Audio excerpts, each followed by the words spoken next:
Now, time to find a drink. The majority of you, I'm sure, are wine drinkers, and you like to drink organic wine. But did you know that nearly all of that wine contains a chemical component called sulfites, which is used to preserve the wine? Now, most wine producers will tell you it's not possible to make organic wine without adding sulfites. But that isn't quite true.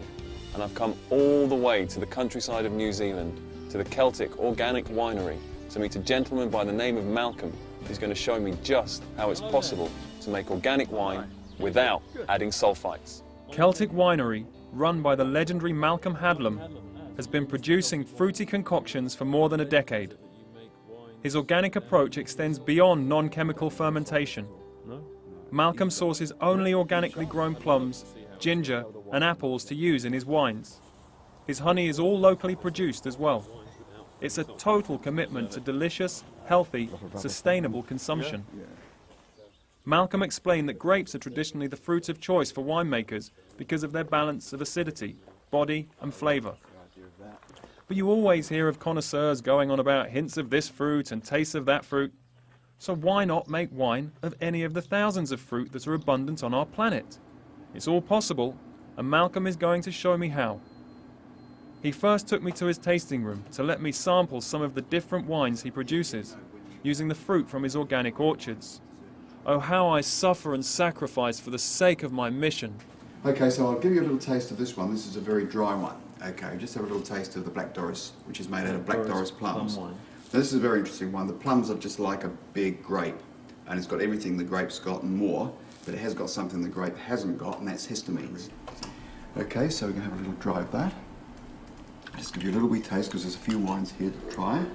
Give it a little swirl. A little swirl. Let it breathe. Indeed. Yeah. It's very young, this wine. It's actually about, it's ready in about 2 or 3 years. Uh-huh. Yeah. So, and we just ran out of that one. So it smells really good.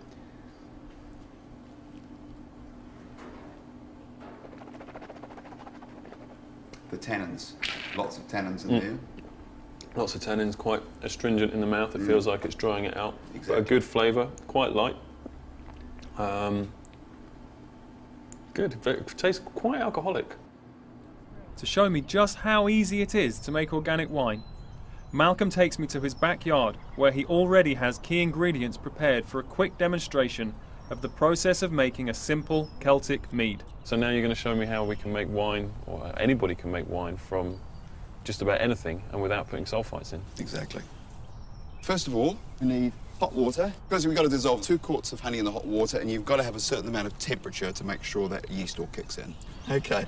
So what we're doing is dissolving the honey, okay, in the warm water, which doesn't take too long at all, really. Now, as that's dissolving, we've got 1 cup of sultanas, okay? 1 standard breakfast-type cup of sultanas. Yep. And they go, most of them anyway. Now, we need a bit of yeast to kick it off, right? It just so happens I've got some yeast here. One of the best yeasts is a champagne yeast, and you empty a sachet worth into this bucket. Once it's fermented and you taste it and the sweetness is starting to go from it, which means the fermentation is just about finished, it's time to put it into an airlock to make sure that there's no other organisms from outside come in and pollute the actual wine. Now this is the thing where what happens, a lot of people get very anal about it as far as putting sulfates and chemicals and all the rest of it in, because they don't want any nasty organisms coming in and mucking up the wine. Yeah. But there's a very simple way to stop all that sort of nonsense, and that is a balloon. Right, balloon technology here. It looks pretty advanced to me. Yeah, no, it's we've done a lot of study on that. And I can imagine. Note to self, don't forget to buy stock in rubber, because when this episode airs, wine balloon sales are going to go through the roof. So what happens, this goes limp. It gradually deflates and goes limp, right? Once that happens, that's it, you know it's ready. You then pour the contents of the bottle into a new bottle. This is called racking, filtering out the sultanas in the process. Then replace the balloon. What happens then is still keep it in the warm place, and because that just speeds things along a bit. It might take a few weeks, and by that time it should have been settled for long enough where everything, all the sediment had settled to the bottom of the bottle. So you look into the bottle and it'd be really quite clear, and then rack it again. At that stage, when it's clear, then you can just cork it, cap it, seal it, in any which way you want. It's that simple. And with a little time and simple ingredients, anyone can make their own wine without using nasty preservatives or additives. In fact, a conventionally produced bottle of wine can contain something like 250 types of chemicals. If 1 of 10 wine drinkers decided to consume only organic products, we could eliminate more than 6 million pounds of agrochemicals per year. And the wine tastes better for it.